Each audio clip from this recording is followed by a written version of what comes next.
Hey everybody, it's Jay and welcome to another episode of Foodie Friday. Today we are going to be making some lentil and quinoa burgers. I have to put the air quotes in there because there ain't no meat in these burgers, but there's a lot of fiber and a lot of nutrition and they are good for you. So let's do this.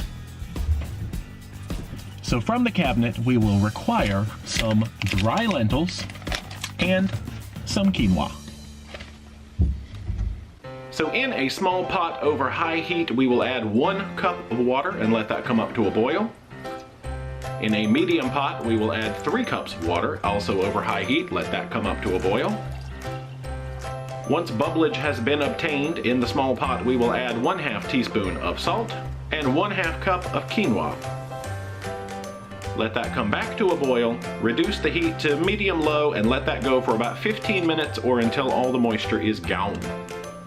Once we have bubblage in the medium pot, we will add 1/2 teaspoon salt, 1/2 cup of the lentils, let that come back up to a boil. Reduce that heat to medium-high and let that simmer for about 15 to 20 minutes just until your lentils are tender.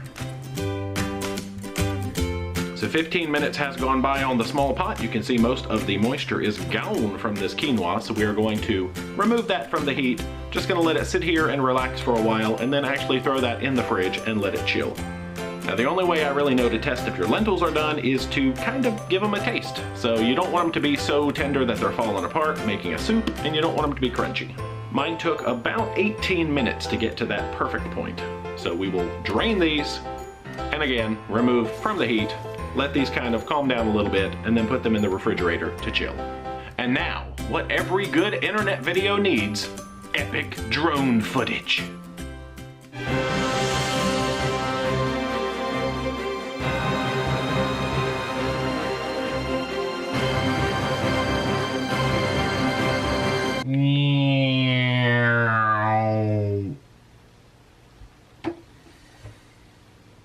So in our food processor, we will add half our lentils, all the quinoa.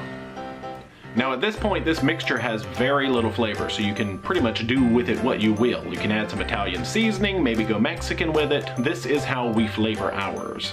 Earlier, I separated some cilantro leaves from their stemage, somewhere in the neighborhood of 1/3 cup or a pile, like you see here. 2 teaspoons dried cumin.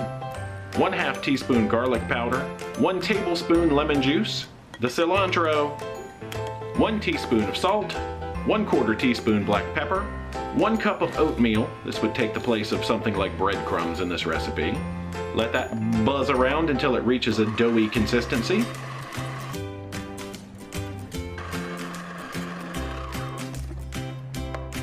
Then we'll add the other half of our lentils for texture and a secret ingredient. This is actually Dee's favorite part of the whole recipe, is that it has 1/2 cup chopped walnuts in it. We'll blend that until it's nice and combined. It shouldn't be too sticky, shouldn't be too thick. Your food processor may sound like it's dying a little bit, but that's okay. You can add a little bit more liquid if it gets too thick. Mine did, so I added another tablespoon of lemon juice. If it's too thin, you can add a little bit of oatmeal to it. Now at this point, this mixture is actually already cooked, so really we just need to heat it up and make it fancy.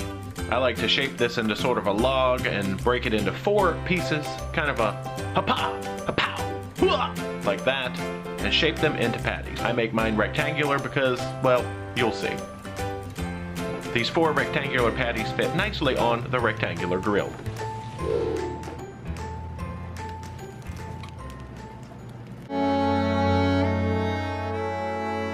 I let them have about 6 to 8 minutes in there, top it with some cheese, and dress it up as you see fit.